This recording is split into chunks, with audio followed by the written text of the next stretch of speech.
नमस्कार, आप देख रहे हैं आज तक। आपके साथ मैं हूं सईद अंसारी। देश कोरोना की दूसरी लहर के प्रकोप से धीरे धीरे बाहर आ रहा है, लेकिन खतरा अभी पूरी तरह से टला नहीं है। वायरस खत्म नहीं हुआ, वो यहीं पर मौजूद है और लगातार अपना रूप बदल रहा है। डेल्टा वेरिएंट के नाम पर जिस वायरस ने दूसरी लहर में कोहराम मचाया था, क्या वो डेल्टा प्लस के नाम पर फिर से हमला करने के लिए तैयार है?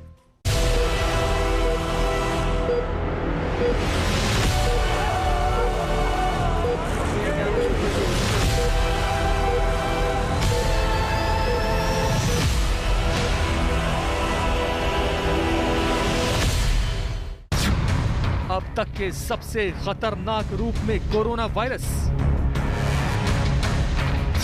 डेल्टा के बाद अब डेल्टा प्लस की बारी है। क्या डेल्टा प्लस से वैसे ही सांसें उखड़ेंगी? क्या डेल्टा प्लस पर वैक्सीन होगी बेअसर? क्या बच्चों के लिए खतरा है डेल्टा प्लस?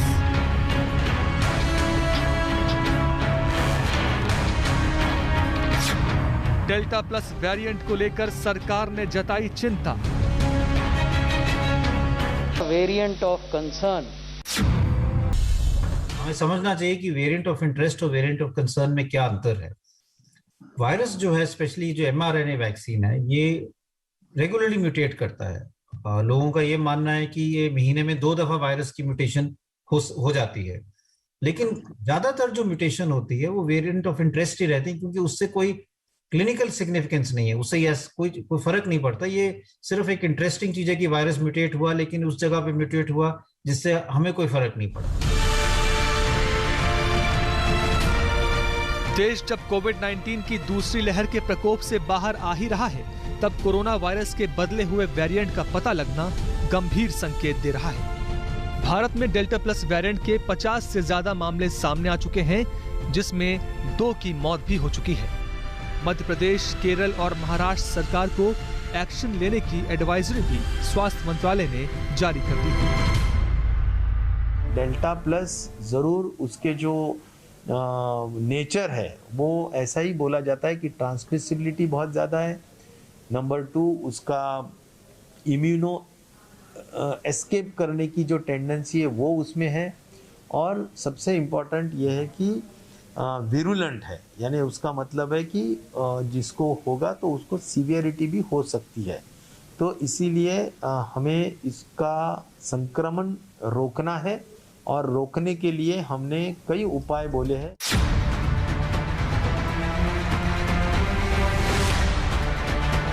डेल्टा प्लस कोविड-19 वायरस का नया वेरिएंट है।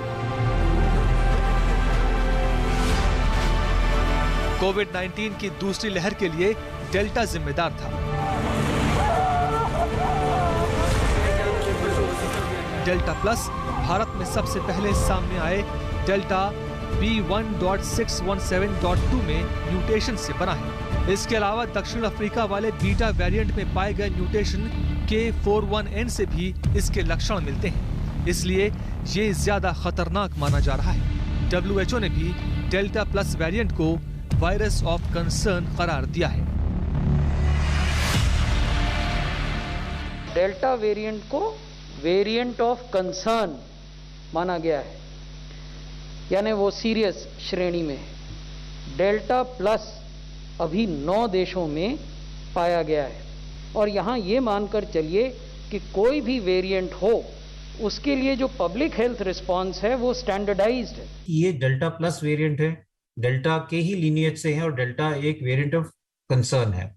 साथ साथ इसमें जो स्पाइक प्रोटीन में म्यूटेशन हुआ है 417 जो है, वो हमने और भी म्यूटेशंस में देखा था, और उससे ये देखा गया है कि इससे ये जो वायरस है ज्यादा इन्फेक्शियस हो जाता है। इसलिए कई लोगों का मानना है कि हमें सतर्क रहना चाहिए, ये वायरस अब ज्यादा फैल सकता है, और इसलिए इसको वेरिएंट ऑफ कंसर्न का दर्जा दिया गया है। लेकिन क्लोज ऑब्जर्वेशन की जरूरत है, स्पेशली जहां जहां पे केसेस बढ़ रहे हैं, कि वहां पे ये वायरस डोमिनेंट वायरस तो नहीं होगा। अभी तक वैज्ञानिक शोधों के आधार पर कोरोना के डेल्टा प्लस वेरिएंट को अब तक का सबसे शक्तिशाली वेरिएंट माना जा रहा है। डेल्टा प्लस वेरिएंट पुराने डेल्टा वेरिएंट से 50% तक ज्यादा संक्रामक हो सकता है। कुछ वैज्ञानिकों का दावा है कि डेल्टा प्लस वेरिएंट वैक्सीन और इम्यूनिटी दोनों को चकमा दे सकता है। कोरोना वायरस का नया वेरिएंट डेल्टा प्लस बेहद खतरनाक माना जा रहा है। जानकार बताते हैं कि ये न सिर्फ शरीर में बनी एंटीबॉडीज को खत्म करता है, बल्कि हमारे फेफड़ों की कोशिकाओं को भी बहुत जल्दी संक्रमित कर देता है। ऐसे में चिंता इस बात की है कि अगर लोगों को दी गई वैक्सीन के बाद ये वायरस शरीर में प्रवेश करेगा तो क्या वैक्सीन से बनी हुई एंटीबॉडी को भी खत्म कर देगा। ICMR और नेशनल इंस्टीट्यूट ऑफ वायरोलॉजी ने मिलकर डेल्टा प्लस पर शोध करना शुरू कर दिया है। वैज्ञानिकों के मुताबिक जीनोम सीक्वेंसिंग से वायरस के ई वेरिएंट की पहचान तो हो गई है, लेकिन इसके खतरनाक स्तर का अब तक पूरा अंदाजा नहीं लगा है। फिलहाल शुरुआती दौर में इस बात का जरूर पता लग सका है कि डेल्टा प्लस शरीर में बनी हुई एंटीबॉडीज को खत्म कर सकता है। अगर ऐसा है तो ये बेहद खतरनाक है, क्योंकि लोगों को दिए जाने वाली वैक्सीन से शरीर में रोग के खिलाफ लड़ने के लिए एंटीबॉडीज बनने लगती हैं। यह हो सकता है कि पिछले डेल्टा वेरिएंट से ज्यादा संक्रामक हो, या जैसा उन्होंने कहा कि ये डेल्टा प्लस की जगह माइनस हो सकता है कम संक्रामक हो। कुछ प्रारंभिक संकेत, तीसरी बात, मिले थे कि जो हमारी वैक्सीन इंड्यूस्ड इम्यूनिटी है, नेचुरल इम्यूनिटी दूसरे वेरिएंट से जो आई है, या जो मोनोक्लोनल एंटीबॉडीज की कॉकटेल बनी है, उनको ये हो सकता है इवेड करने में सक्सेसफुल हो। ऐसे संकेत हैं, लेकिन ICMR अभी भी इन सब बातों पे शोध कर रहा है। हमारी करंट mRNA फाइजर की वैक्सीन है, मॉडर्ना की वैक्सीन है, जो mRNA वैक्सीन है वो सिंगल डोज में 30% एफिकेसी देगी, पर अगर 2 डोज लगे इवन विद डेल्टा वेरिएंट उनकी 80-85% एफिकेसी। पर जो कोविशील्ड या जो एस्ट्राजेनिका की वैक्सीन है, इनकी 2 डोज के बाद में भी 60% एफिकेसी करीब आपके इनके जो वेरिएंट्स के साथ में पाई गई। कोवैक्सीन के बारे में पूरी डिटेल्स नहीं। What I don't want to say कि वैक्सीन खराब है, पर यह मतलब है कि वैक्सीन आपको टोटली प्रोटेक्ट कर पाएगी, ये कहना मुश्किल है। हालांकि ये अभी बहुत ही शुरुआती रिपोर्ट्स हैं। भारत में उज्जैन में डेल्टा प्लस से संक्रमित एक महिला की मृत्यु हुई जिसको वैक्सीन नहीं लगी थी, जबकि उज्जैन में ही डेल्टा प्लस संक्रमित एक व्यक्ति स्वस्थ भी हुआ जिसको वैक्सीन लगी थी। हमारे पास भोपाल से सूचना आई डेल्टा प्लस वेरिएंट की। जब हमने उसको डेरियावेंट वापस ट्रेस करना शुरू किया तो पता चला कि उसकी मौत हो चुकी है महिला की। पिछले महीने की 23 तारीख को उसकी मौत हो चुकी है। डेल्टा प्लस वेरिएंट ऐसा भोपाल से एक रिपोर्ट आई है, उसमें पता चला। उज्जैन में फ़िलहाल तक 2 मरीज प्राप्त हुए हैं इस वेरिएंट के। दोनों में डिफरेंस ये था कि एक को वैक्सीन लगी हुई थी और एक को नहीं लगी हुई थी। जिसको नहीं लगी हुई थी उसकी मौत हुई है, जिसे लगी हुई थी वो अभी स्वस्थ है। तो क्या ये माना जाए कि जिस तीसरी लहर की बात की जा रही है वो लहर डेल्टा प्लस पर ही सवार होकर आएगी? क्या कोरोना का यह नया म्यूटेशन डेल्टा प्लस वेरिएंट देश में तीसरी लहर के लिए जिम्मेदार हो सकता है? 452वीं जगह पे एक म्यूटेशन दिखा, दूसरा 671 जो जगह थी उसके ऊपर म्यूटेशन दिखा। अब ये जो 2 म्यूटेशंस थे, इनका पहला जो 452 वाला जो म्यूटेशन है, उस जगह से म्यूटेशन होने की वजह से ये जो विषाणु होगा, ये विषाणु का स्पाइक प्रोटीन बहुत अच्छे ढंग से हमारे शरीर के पेशी के अंदर, वो रिसेप्टर के अंदर जल्दी से जल्दी जाके वो अंदर जा सकता है।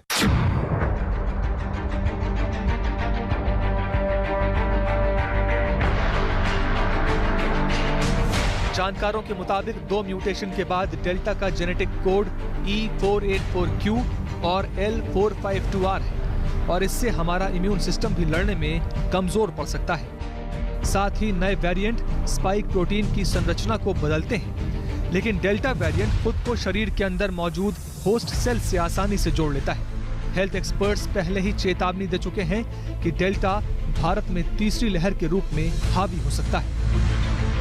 जिन लोगों को पहली वेव में कोविड की इन्फेक्शन हो गई थी, वो दूसरी वेव में भी संक्रमित हुए हैं। इसलिए थ्योरेटिकली ये पॉसिबल है, और रादर ये पॉसिबल है कि अगर आपको पहली बार कोरोना हो चुका है, आपको 6 से 8 महीने हो चुके हैं, आपकी न्यूट्रलाइजिंग एंटीबॉडीज कम हो रही है, तो डेल्टा प्लस आपको इन्फेक्ट करेगा ही करेगा। डेल्टा प्लस के आपको डेल्टा वायरस भी इन्फेक्ट करेगा। इसलिए सबसे जरूरी है कि अगर आपको इन्फेक्ट हो चुके हैं तो आप वैक्सीन लगवाइए। पूरी दुनिया में 4 अलग अलग तरह के वेरिएंट्स ने कहर मचाया हुआ है। डेल्टा वेरिएंट उनमें तीसरे नंबर पर आता है। अगली लहर में डेल्टा प्लस हावी हो सकता है, क्योंकि दूसरी लहर में इसी ने कोहराम मचाया था। टॉप 4 की लिस्ट में पहले नंबर पर है कोरोना का अल्फा वेरिएंट।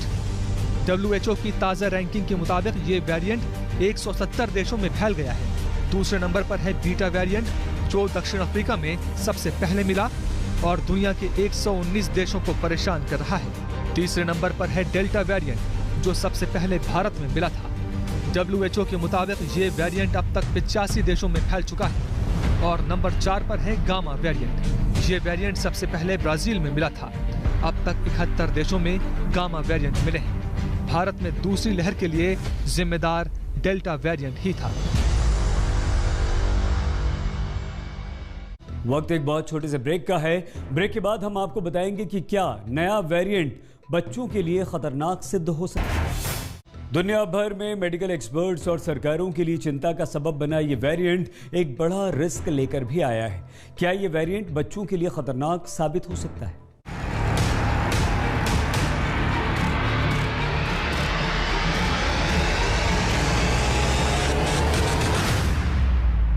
देश में डेल्टा प्लस के सामने आए मामलों में एक मामला केरल से है, जिसमें एक बच्चा भी इस वेरिएंट से संक्रमित हुआ है। हालांकि अभी इस वेरिएंट के बारे में ज्यादा जानकारी नहीं है, लेकिन खतरे के स्तर को नजरअंदाज नहीं किया जा सकता है, खासकर तब जब बच्चों के लिए अभी कोई वैक्सीन नहीं है। डेल्टा प्लस की शुरुआती आहट के बीच पुराना डेल्टा वेरिएंट संक्रमण के सारे रिकॉर्ड तोड़ रहा है। ब्रिटेन में डेल्टा वेरिएंट इस कदर फैल चुका है कि वहां 90% से अधिक नए मामलों की वजह डेल्टा वेरिएंट ही है।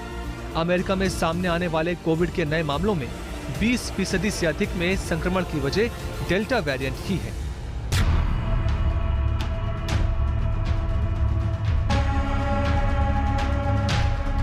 स्वास्थ्य मंत्रालय के मुताबिक डेल्टा प्लस ही नहीं बल्कि कोविड वायरस के बदले स्वरूप लैम्डा पर भी उनकी नजर बनी हुई है। नेशनल कोविड टास्क फोर्स के अनुसार लैम्डा दक्षिण अमेरिका और दक्षिण अफ्रीका के कई देशों में तबाही मचा रहा है। विशेषज्ञों का मानना है कि सिर्फ डेल्टा प्लस वेरिएंट ही नहीं, कोरोना के हर म्यूटेशन से निपटने के लिए तैयार रहना होगा। डेल्टा प्लस खतरनाक सिद्ध हो सकता है, हमें सावधानी बरतनी है। इस पेशकश में फिलहाल इतना ही। अपना बहुत ख्याल रखिएगा। देखते रहिए आज तक।